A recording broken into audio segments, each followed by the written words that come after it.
Innal hamdalillah nahmaduhu wa nasta'inuhu wa nastaghfiruhu wa natubu ilayh wa na'udzu billahi min shururi anfusina wa sayyiati a'malina may yahdihillahu fala mudilla lahu wa may yudlil fala hadiyalah wa asyhadu an la ilaha illallah wahdahu la syarika lah wa asyhadu anna Muhammadan abduhu wa rasuluhu la nabiyya ba'dah. Ya ayyuhalladzina amanu taqullaha haqqa tuqatih wa la tamutunna illa wa antum muslimun. Fa inna asdaqal hadithi kitabullah wa khairal huda huda Muhammadin sallallahu alaihi wasallam wa syarrul umuri muhdatsatuha wa kullu muhdatsatin bid'ah wa kullu bid'atin dhalalah wa kullu dhalalatin finnar. Ma'asyiral muslimin, usikum wa nafsi bitaqwallah faqad fazal muttaqun. Dari Abdullah bin Busr radhiyallahu taala anhu, ada seorang datang kepada Nabi sallallahu alaihi wasallam, kemudian dia berkata, "Ya Rasulullah, inna syara'il Islam qad kasrat alayya fa akhbirni bi syai'in atashabbathu bihi." Ya Rasulullah, sungguhnya syariat Islam sangatlah banyak. Yaitu dia mengeluhkan dia tidak bisa menjalankan seluruh syariat Islam, terlalu banyak ibadah dengan berbagai macam modelnya dan dia tidak mampu untuk menjalankan semuanya. Maka tunjukkanlah kepadaku ya Rasulullah sesuatu yang aku bisa berpegang dengan ibadah tersebut, tetapi yang mudah, yang tidak menyulitkan aku sehingga aku bisa melaziminya. Maka apa kata Nabi sallallahu alaihi wasallam? La yazalu lisanuka ratban min dzikrillah. Hendaknya lisanmu senantiasa basah untuk berzikir kepada Allah Subhanahu wa taala. Rasulullah SAW tunjukkan kepada dia tentang suatu ibadah yang ringan namun pahalanya besar. Jika seorang tidak mampu untuk menjalankan berbagai macam sunnah-sunnah, ada sunnah yang ringan namun pahalanya besar dan mudah dikerjakan kapan saja, yaitu berzikir kepada Allah Subhanahu wa taala. Sehingga Rasulullah SAW katakan, hendaknya senantiasa lisanmu basah karena berzikir kepada Allah Subhanahu wa taala. Inilah ibadah yang ringan, pahalanya besar, namun ditinggalkan oleh banyak orang. Hanya sebagian orang yang diberi taufik oleh Allah Subhanahu wa taala untuk menjalankan ibadah yang ringan ini.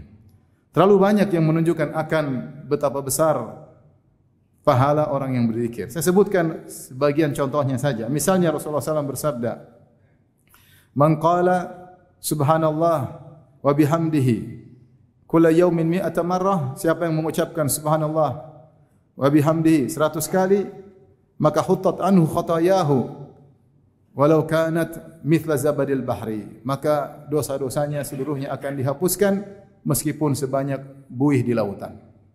Dengan mengucapkan subhanallah bihamdi 100 kali.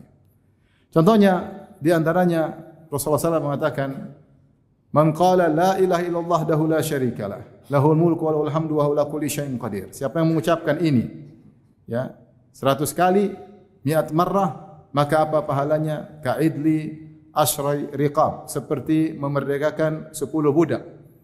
Kita tahu bahwasanya memerdekakan budak zaman dahulu bukan ibadah yang mudah, karena membeli budak mahal, apalagi 10 orang budak dibeli kemudian dimerdekakan.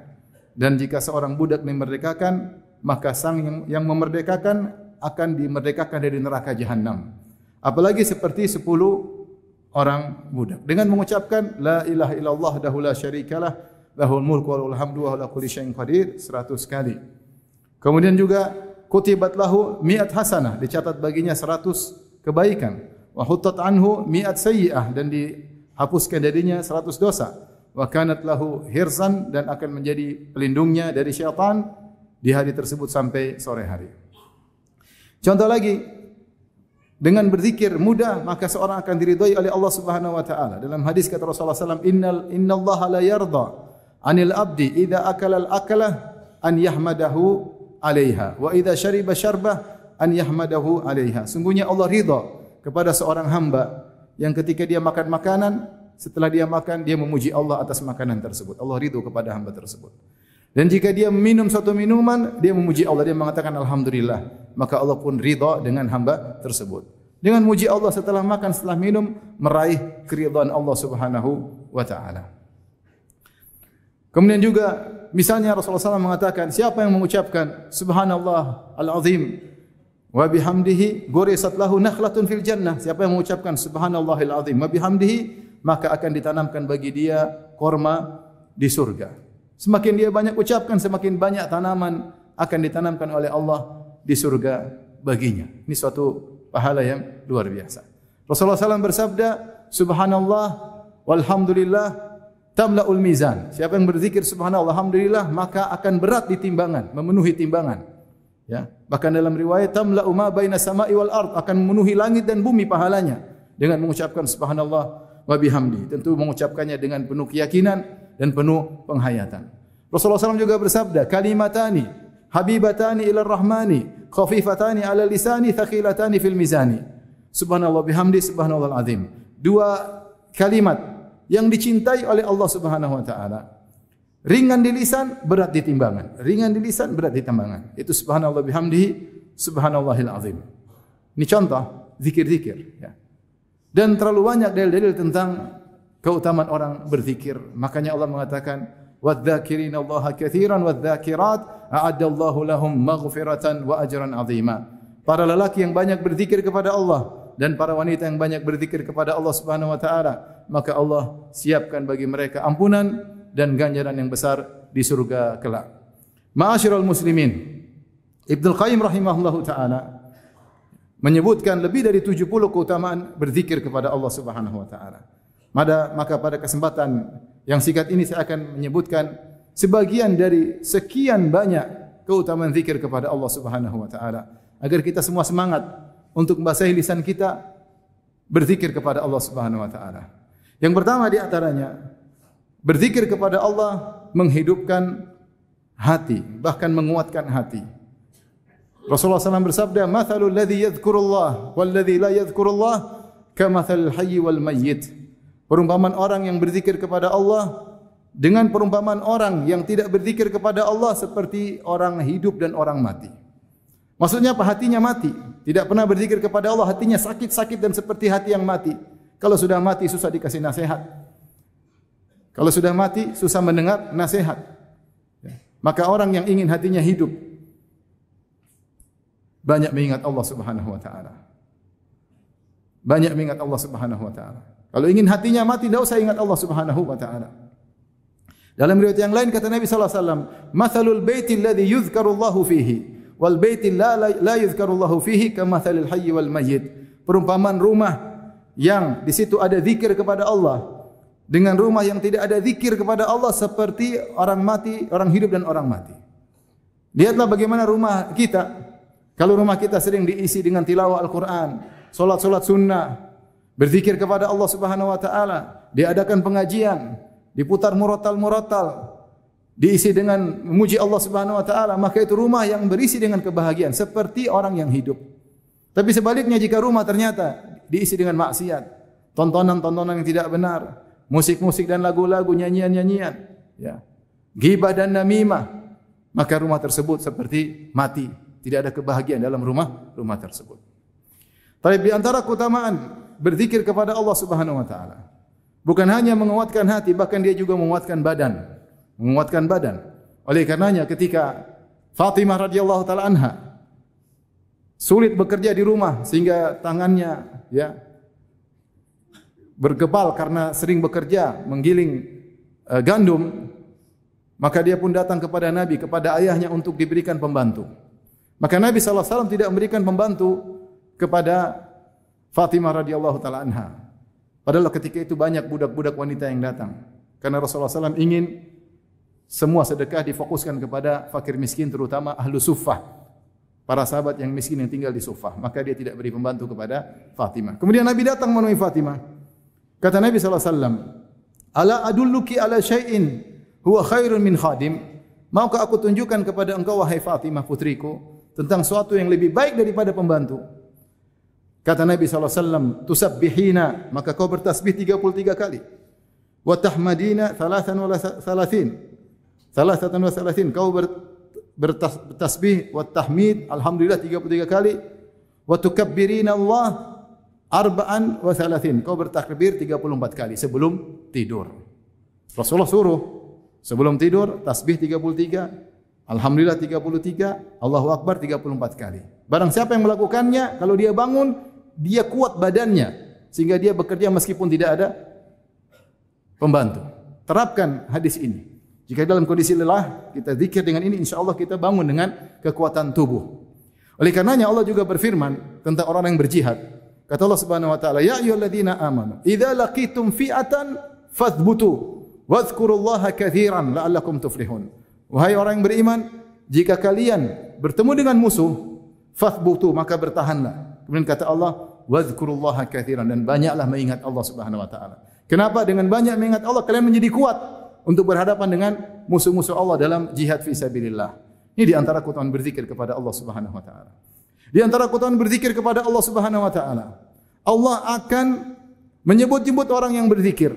Kata Allah Subhanahu wa taala, "Fadhkuruni adzkurkum." Sebut-sebutlah aku akan menyebut kalian. Nikmat apa lagi yang lebih indah? Allah Subhanahu wa taala menyebut orang yang sedang berzikir.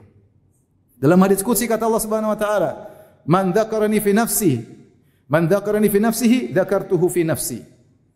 Wa man dzakarani fi mala'in, dzakartuhu fi mala'in khairun minhu." Siapa yang menyebut aku, berzikir kepadaku dalam dirinya, aku akan menyebut dia dalam jiwaku.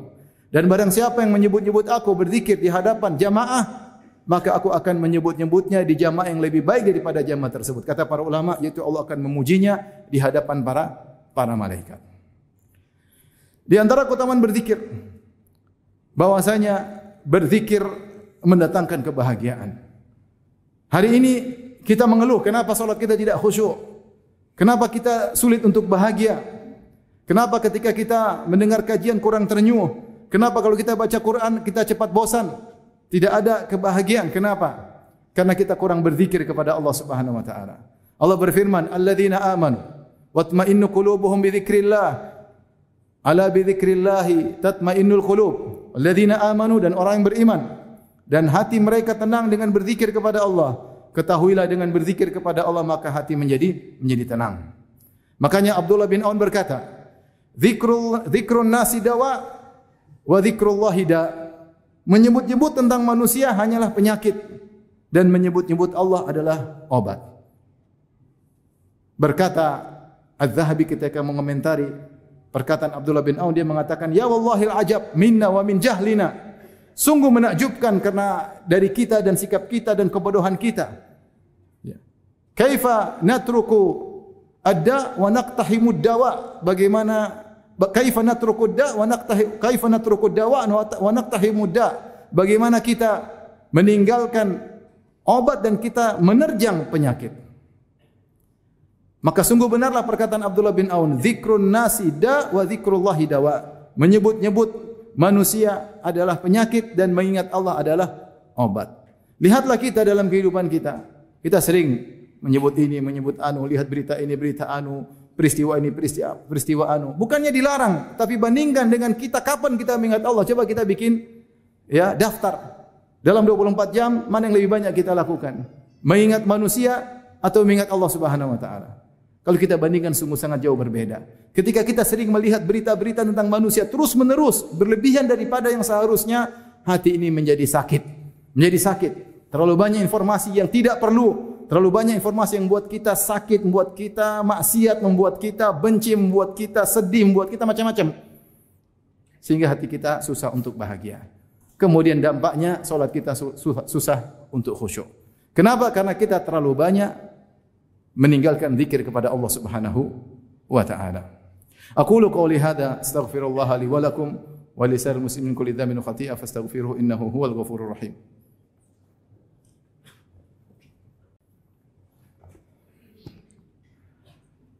Alhamdulillahi ala ihsani wa syukru lahu ala taufiqihi wa amtinani wa asyhadu an la ilaha illallah wahdahu la syarika lahu ta'ziman li sya'nihi wa asyhadu anna Muhammadan abduhu wa rasuluhu da'ila ridwanihi.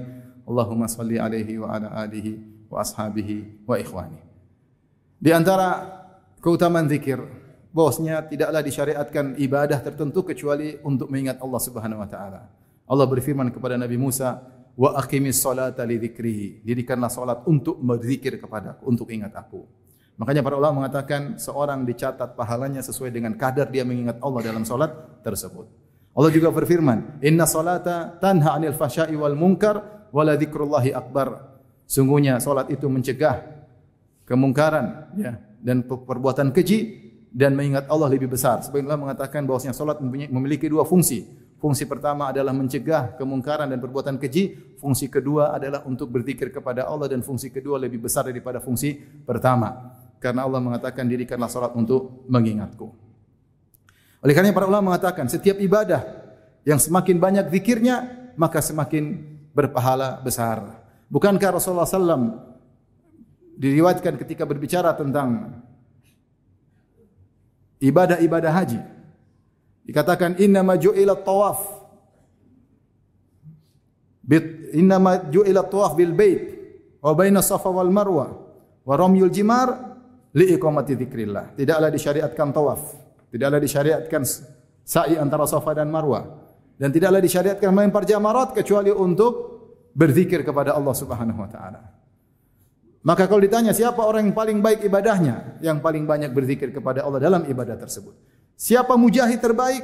Yang paling banyak berzikir ketika berjihad. Fathbutu wadhkurullaha katsira.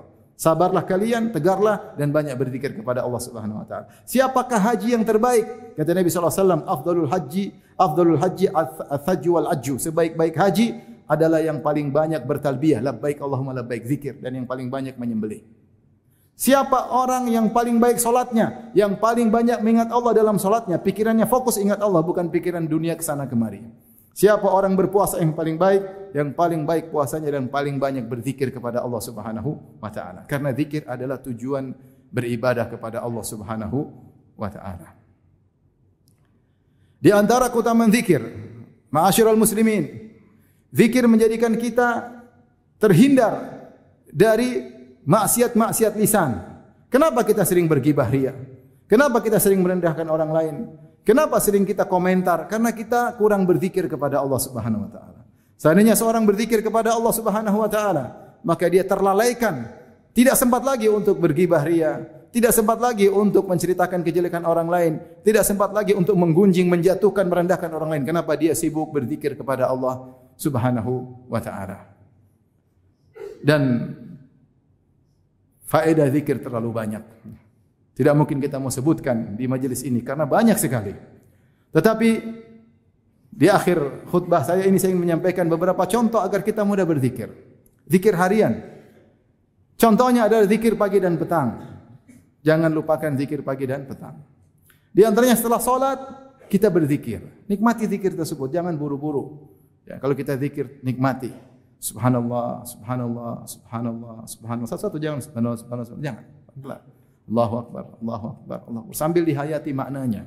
Itu zikir yang punya faedah membuat hati kita menjadi nyaman dan bahagia. Bukan zikir yang terburu-buru. Belum lagi kita baca Al-Quran. Sisihkan waktu untuk baca Al-Quran. Di antara zikir yang paling afdal adalah membaca Al-Quran. Kita membaca firman Allah Subhanahu wa taala. Firman Tuhan yang telah menciptakan kita. Di antara zikir yang bisa kita lakukan adalah zikir keseharian. Kegiatan kita keseharian. Masuk rumah ada zikirnya, keluar rumah ada zikirnya. Mau makan ada zikirnya, habis makan ada zikirnya, pakai pakaian ada zikirnya, masuk WC ada zikirnya, keluar WC ada zikirnya, masuk masjid ada zikirnya, keluar masjid ada zikirnya. Mau berhubungan dengan istri ada zikirnya. Ya, terlalu banyak. Naik kendaraan ada zikirnya, naik tempat tinggi ada zikirnya, tempat turun ada zikirnya, tempat rendah ada zikirnya, masuk suatu daerah ada zikirnya, masuk pasar ada zikirnya. Coba kita mulai menghafal zikir-zikir, doa-doa tersebut. Ini adalah bentuk zikir kepada Allah Subhanahu wa taala. Semoga Allah Subhanahu wa taala mudahkan kita untuk senantiasa membasahi lisan kita untuk mengingat Allah Subhanahu wa taala. Innallaha malaikatahu yusholluna 'alan nabi ya ayyuhalladzina amanu shallu 'alaihi wa sallimu taslima.